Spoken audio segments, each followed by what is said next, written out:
What's up, y'all? So right now I'm at a park spot, but I'm coming here with you guys because I decided I'm gonna start a new thing, and I'm gonna call it Car Talk. So while I'm driving, I always get these thoughts that just go through my mind, and I just start talking to myself, and I just start pouring life into myself. And I figured, there's probably somebody out there that's going through something, and they could benefit from hearing the lessons that I learned within myself from my personal experiences, but also what I'm learning in the process. So I figured I would, start something called Car Talk, and I'll just talk to y'all like whatever comes to my mind. So you can hang out with me on my ride to destination, and yeah.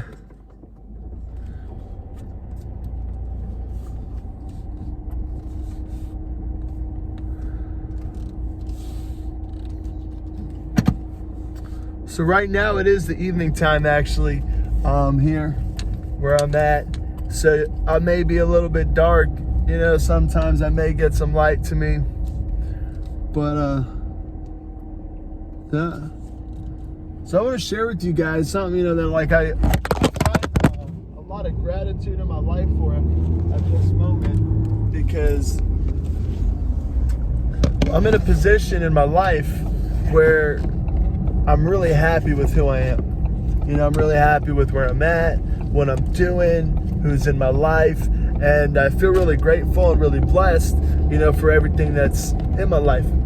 And as of yesterday, I've been working towards a certain goal with an intention, and everything just completely changed in like a matter of like a blink of your eye.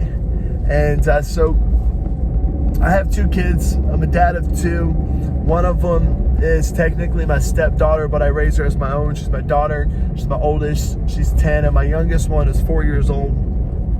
She's a biological, but they're both my daughters, and they're both just equally amazing. And there's their pros and all the things I love about them, and then there's things that just challenge you. And so I was at the point in my life where I just felt like I was done. Like I didn't want any more kids. Like, 2 kids is enough. I always had the goal of having like 2 kids. I always thought it would be biological, but I was happy with having 1 non-biological and 1 biological. And that was really impactful for me because they changed my life. Well, I was in the works of getting a vasectomy, and I was like super excited for it. Just because like I was done, like I'm like set that I didn't want any more kids. Like I have my 2 kids. I don't want to have any kids under 21 before, like after I'm 50. I just want to be done, because I feel like at that time, that's like the next chapter of your life where like big changes and things happen for you.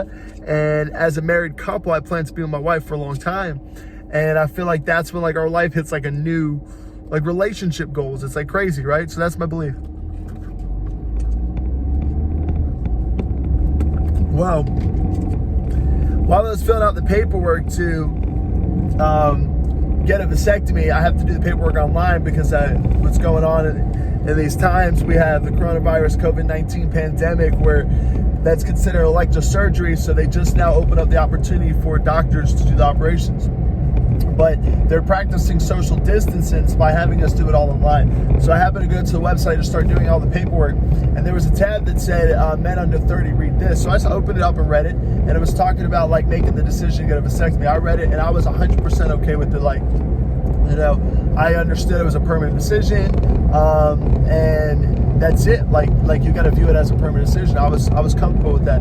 But something inside my spirit told me, what, I need to share this with my wife and make sure she understands, because this is it's a commitment that we make together. I feel like as a married couple, even though it's my choice, like I'm okay with not having any more kids, and if she made the decision that she was okay, I felt like it was all right for me to go ahead and do that procedure. So I decided to share the information with her, and one of the things in it said to ask your family, like your parents, for their opinion.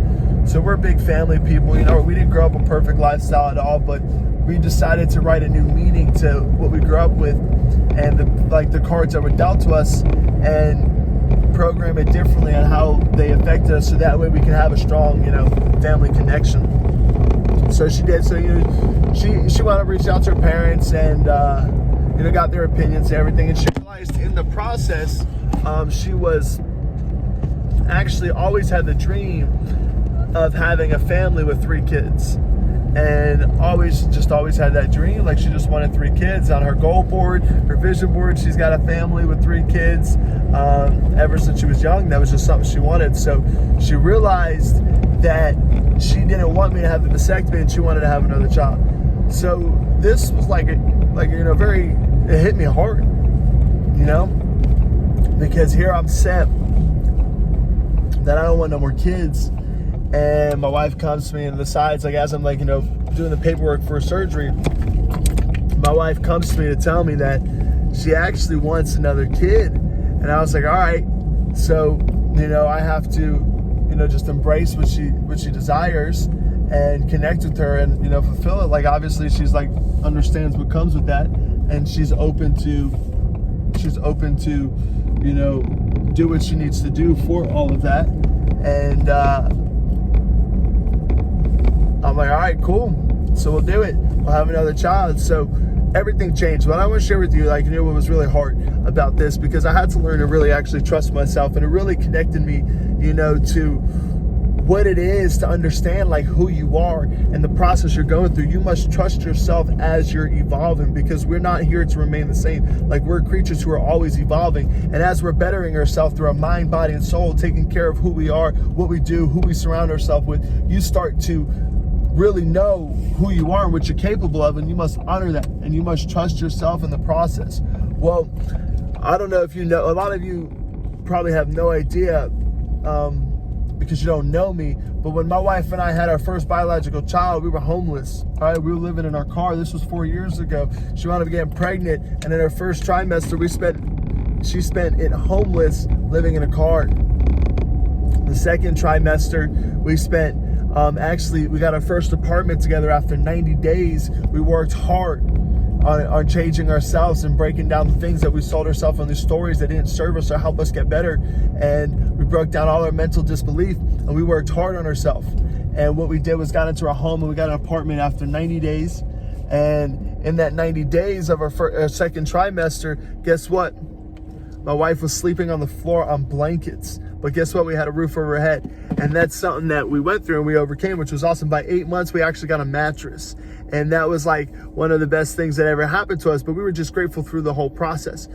But while we kept that mindset of an attitude of gratitude, it actually put up walls at the same time that we weren't happy and excited for pregnancy, because we got pregnant by accident. We were doing one of those things that we call you were planning an unplanned baby. You didn't want something like this to happen, but you did absolutely nothing to prevent it. Well, we do that a lot in life. We don't want certain results in our life, but we're not doing nothing to create the opposite result. So we sit here and we suffer and we ask ourselves, how come this happens to me? Why is this over and over? But you ain't doing nothing to change it. And that's something that we realized, what we did was we were having sex, but we weren't using any form of contraceptive. So we were planning an unplanned baby. So that pregnancy was an awful experience. So our memory of having a baby and being pregnant was nothing positive.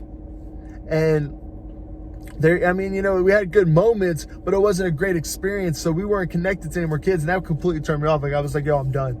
I just would never want to go through that again. That just wasn't good. And what I learned in this process was I had to trust myself.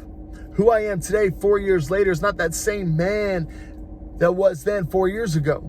I actually evolved and grew through that process. I'm no longer stuck in my mind. I'm no longer struggling financially. I'm no longer having poor habits. I'm no longer surrounding myself around people who aren't serving me and building me. I'm no longer hiding behind my own walls of insecurities and disbeliefs because I grew up in a broken home, or I abused substances, or I came from a different side of town. You know what I'm saying? I no longer buy those excuses for why I am where I'm at. I started learning to trust myself, and I had to realize in this situation real quick, if I don't change and trust myself, that I know I've gotten better. I know I'm a better person, that I know I do well. I know I'm stable, and I know I'll do 10 times better than the first round. I'm going to be stuck and have a miserable pregnancy with my wife. But you know what? We realized that I'm blessed. I made a decision to change and always evolve. And that's what I'm continuing working towards, is changing and always evolving. And as a result of me making that decision to do that, I know that this pregnancy is going to be amazing. And it's only because I have a new mindset. And I'm understanding I'm in a process. It's not an event. I'm going to get better over time. And I must embrace the journey. But first, I must trust myself to know that I'm in control and in charge of that. And guys, you know what? I don't know who needs to hear this or what it is, but I want to tell you something. I had to trust myself real hard today and yesterday when my wife told me she was serious about having another baby. And that's what we're going to do. So we embrace it. No more contraceptives, done. And we're just going in the game head first. You know what I'm saying? I hope I have a healthy son. You know, that's what I want to come out. But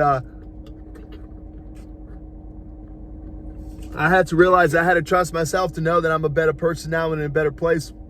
And I know what my priorities are. I had to trust myself that I'm doing the things that is getting me better, and I'm taking care of my mind, body. So I had to tell myself that I had to trust myself that I'm only allowing positive people in my life who are there, who care about me, who mean something to me, because I had to trust myself to know that I'm only allowing people that are adding value to the woman, to the man that I want to become, or for you, maybe you're a man or a woman, whatever it is, to the man that you want to be, I want to become. I know that the people around me are here to add value, and I'm only allowing that. And these people, I trust them. And I know that I'm in charge of myself, that I must trust people that I'm in my circle, that I'm putting in my life, because I value and trust myself. I must be honest with myself because I know what I want and what I'm working towards. And I must trust that the people around me are being honest as well. And if I have any adversities with myself, I must communicate effectively to myself of how I'm feeling and what's going on. And I must trust that I'm going to do what makes me happy and allow myself to not feel that way. But I also have to understand that the people around me, I must trust them and communicate with them and be honest with them on how I'm feeling in a space of love. Because when you come from a space of love and peace and calmness and you express how you feel, you allow yourself the opportunity to build connections with people.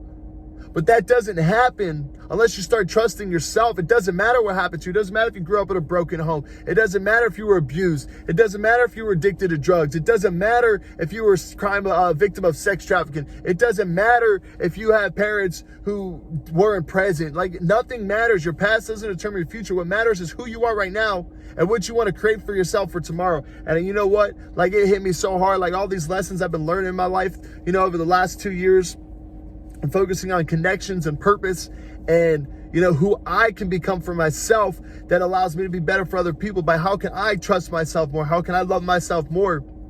Has allowed me to free myself from all the pain that has happened to me in the past. And I no longer become a victim of my circumstances. Instead, I realize my past has made me to be the better person for my future.